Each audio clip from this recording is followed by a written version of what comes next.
Bonjour et bienvenue sur le podcast de Crime, diffusé sur Énergie 12.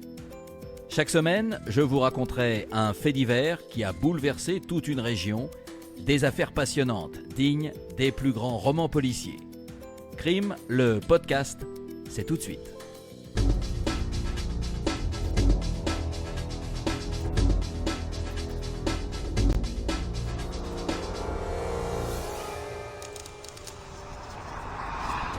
Dans l'affaire qui va suivre, vous allez découvrir l'incroyable histoire de la famille Troadec, qui s'est mystérieusement volatilisée en février 2017. Le récit d'une enquête exceptionnelle qui a tenu la France entière en haleine et qui a poussé les forces de l'ordre à résoudre un jeu de pistes morbides à la recherche de la vérité. Nous avons décrypté chaque détail de cette histoire et vous allez découvrir les tout derniers éléments de l'enquête.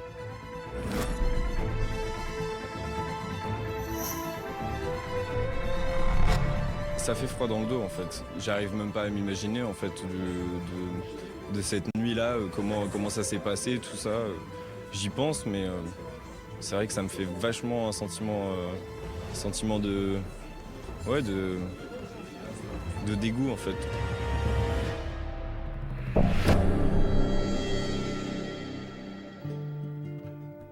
Nous sommes dans l'ouest de la France, en Loire-Atlantique, à Orvault. Cette commune de 23 000 habitants, auparavant tournée vers l'agriculture, est devenue une banlieue paisible à la périphérie de Nantes. Guillaume Frouin, journaliste, Presse Paper. Orvault, c'est une commune, on va dire, résidentielle, où là, il y a des quartiers pavillonnaires, très calmes. C'est pas une des communes où on vient travailler, c'est plutôt une commune où on vient vivre, quoi. Le 23 février 2017, la journée de travail commence dans une entreprise de luminaires. Mais le personnel est inquiet, car un homme manque à l'appel. Pascal Troadec, un électricien de 49 ans. Il est absent depuis plus d'une semaine et il n'a prévenu personne. Un de ses collègues revient en exclusivité pour Crime sur cette journée. Monsieur P, collègue de Pascal. Les deux collègues se rendent dès le matin vers 9h30 à son domicile. Les deux voitures sont devant. C'est ça qu'ils ont trouvé bizarre. Et ils tambourinent à la porte, pas de réponse. Ils font un petit peu le tour sans entrer, mais au moins regarder, les volets étaient fermés. C'était cloîtré. L'employeur de Pascal contacte donc le commissariat d'Orvault. Il apprend alors que les policiers ont déjà reçu un signalement inquiétant qui concerne cette fois Brigitte Troadec, 49 ans, la femme de Pascal. Ses sœurs, qui habitent dans le Finistère, n'ont plus de ses nouvelles depuis plus d'une semaine. Maître Cécile de Oliveira, avocate de la famille de Brigitte. Elles ne comprennent pas pourquoi Brigitte est injoignable. C'est une famille soudée, donc il n'y a aucune raison que Brigitte ne donne pas de nouvelles et les portables de la famille ne répondent pas. Les deux enfants du couple, Charlotte et Sébastien, âgés respectivement de 18 et 21 ans, semblent également avoir disparu de la circulation. Une patrouille de police se rend donc au domicile familial. Les enquêteurs pénètrent dans la maison, plongés dans l'obscurité, et font le tour des lieux à la recherche d'indices.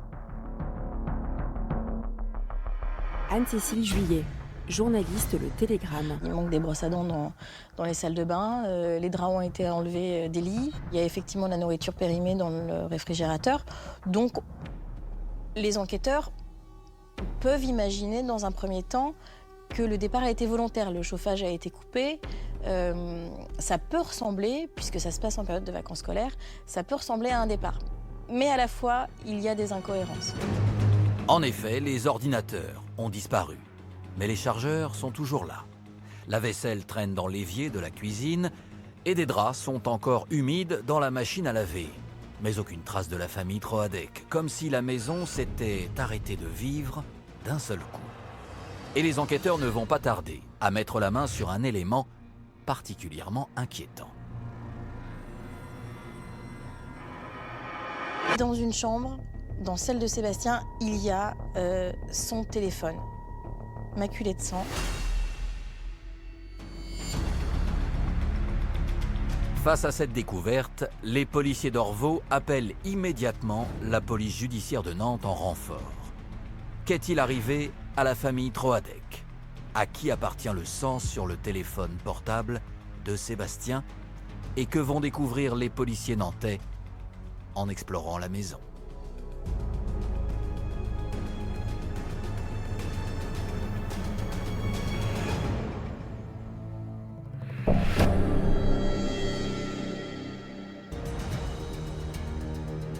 À Orvaux, au domicile de la famille Troadec, après la découverte du téléphone ensanglanté, la PJ de Nantes débute ses investigations.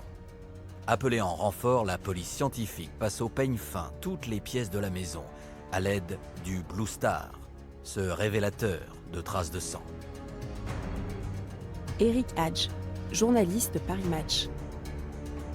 C'est à ce moment-là que la police remarque beaucoup de taches de sang dans les chambres, dans les matelas, au sol, dans les escaliers, et ce qui peut prêter à confusion parce qu'à ce moment-là, on ne sait pas si les personnes étaient blessées et se sont déplacées dans la maison, ou alors ce sont des corps qui ont été traînés. La quantité massive de sang retrouvée sur place laisse présager le pire. Et une autre particularité interpelle les enquêteurs. Les traces de sang ont été nettoyées, avec plus ou moins de succès. Pour Laurent Montet, criminologue à qui nous avons demandé de décrypter l'affaire, ce mode opératoire permet déjà de dégager un profil. Laurent Montet, criminologue. Ce nettoyage a été partiel, presque amateur à certains égards, et montrant presque donc un primo-criminel, quelqu'un qui aurait agi de ce fait de manière peu préparée ou moins préparée, en tout cas que quelqu'un qui était habitué à cela. Au vu de ces premiers éléments, dès le lendemain, une information judiciaire pour homicide volontaire, enlèvement et séquestration est ouverte. 2 hypothèses sont alors envisagées. Dans ce type de circonstances, les enquêteurs s'orientent sur soit un crime familial et l'un des auteurs, au moins, s'est enfui, soit on a l'intervention d'un tiers qui va faire disparaître tout le monde en faisant croire qu'ils sont partis. Pour approfondir la piste du drame familial, les enquêteurs décident de s'intéresser au profil des Troadec. Originaires de Brest, Pascal et Brigitte se rencontrent sur les bancs de l'école. Puis quelques années plus tard, ils se rapprochent dans un dancing et entament une relation amoureuse. À 25 ans, ils se marient et Sébastien puis Charlotte naissent de leur union. En 2006, la famille s'installe à Orvaux. Maître Cécile de Oliveira, avocate de la famille de Brigitte. La famille Troadec se présente un peu comme la famille française ordinaire. Brigitte travaille aux impôts, Pascal est un ouvrier qualifié, les 2 enfants sont des jeunes majeurs qui viennent de prendre leur indépendance en faisant des études à l'extérieur de Nantes. Charlotte, 18 ans, est en BTS sanitaire et social à Fontenay-le-Comte, en Vendée. C'est une fille assez discrète, hein, semble-t-il. Elle ne se confie pas énormément, mais elle a des amis. Finalement, une jeune fille très très classique. Quant à Sébastien, 21 ans, il étudie à Saint-Laurent-sur-Sèvre, en Vendée également. C'est quelqu'un qui avait des amis aussi en BTS informatique. Il était apprécié, il n'y a pas de problème. Après, il était aussi très présent sur les réseaux sociaux, sur les forums de jeux vidéo. Les domiciles des 2 enfants de la famille sont perquisitionnés, mais cela ne donne rien. Charlotte et Sébastien, en vacances scolaires, avaient rejoint le domicile familial d'Orvaux le 10 février. Les policiers effectuent une enquête de voisinage. Eric Hadj, journaliste.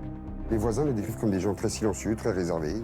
Quelquefois, on entend quelques disputes, comme il y a dans beaucoup de familles. Une dispute aurait-elle pu dégénérer? Les résultats des analyses ADN tombent, le sang retrouvé est bien celui de la famille Troadec. Celui des parents, en grande quantité dans les chambres, les escaliers et le garage. Et celui de Sébastien sur son téléphone portable. Mais un autre élément intrigue les enquêteurs. tous les ADN de la famille sont là, sauf celui de Charlotte. Et c'est là qu'on commence à se poser des questions. Pourquoi Charlotte, il n'y a pas de sang sur la scène de crime? Est-ce qu'elle est impliquée? Est-ce qu'elle n'est pas impliquée? Pour les policiers, c'est une course contre la montre qui s'engage, car Charlotte pourrait être encore vivante.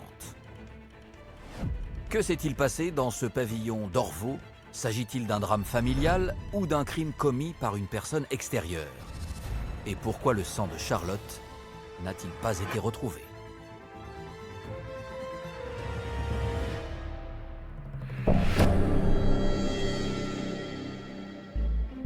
À l'hôtel de police de Nantes, les enquêteurs cherchent à établir à quelle date la famille Troadec a disparu. Leur dernier signe de vie remonte au 16 février, soit une semaine avant le signalement de la sœur de Brigitte.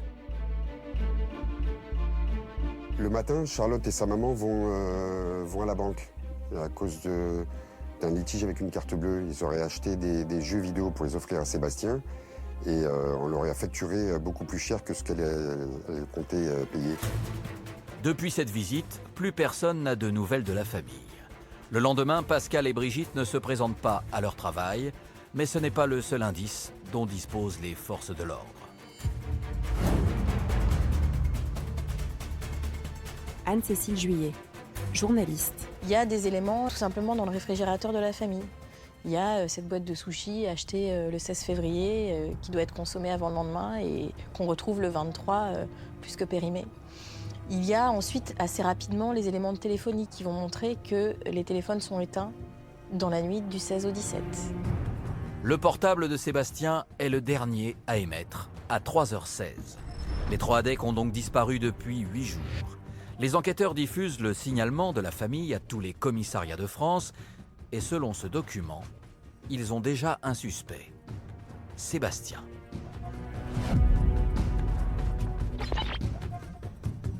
Ce qui peut laisser penser que Sébastien est impliqué, ce sont quelques éléments matériels. D'abord, le fait que sa voiture a disparu. Ensuite, que son téléphone est le dernier à être éteint. Et enfin, qu'il fait état régulièrement, notamment sur les réseaux sociaux où il a une vie assez active, de conflits avec son père. Pour mieux cerner le jeune homme, les enquêteurs interrogent ses camarades de classe. Diwan se souvient des années collège, particulièrement rudes pour Sébastien. Diwan, ancien camarade de classe de Sébastien. Il était cible de moqueries en fait tout le temps. Il avait plein de boutons, tout le monde l'appelait la calculette quoi. Et ça c'était tout le collège quoi. Si l'adolescent essaie malgré tout de s'intégrer, il reste un élève isolé. On va dire qu'il n'avait pas vraiment de groupe d'amis, il était seul. Il était gentil, il était avenant, mais c'est vrai qu'il était un peu dans sa bulle, je dirais. Le jeune homme se rabat sur les réseaux sociaux, où il n'hésite pas à attaquer ses camarades. Les enquêteurs et les journalistes aussi, d'ailleurs, se penchent sur Sébastien à cause de quelques messages qu'il a publiés sur certains blogs, sur quelques histoires qu'il a eues au collège aussi avec des personnes qui l'auraient harcelé et menacé de mort. Sur ces mêmes réseaux sociaux, le jeune homme fait aussi régulièrement état de relations tendues avec son père. Plus déconcertant encore, le 23 mars 2013, soit 4 ans avant les faits, Sébastien répond à une question en ligne et livre au passage une prédiction funeste. Autre détail troublant, il étudie dans le même lycée vendéen qu'Arthur Dupont de Ligonnès. Son père, Xavier, l'aurait tué, ainsi que toute sa famille, avant de disparaître. Une affaire qui fait tristement écho à celle des Troadec. Sébastien se serait-il inspiré de ce fait divers sordide pour supprimer à son tour toute sa famille?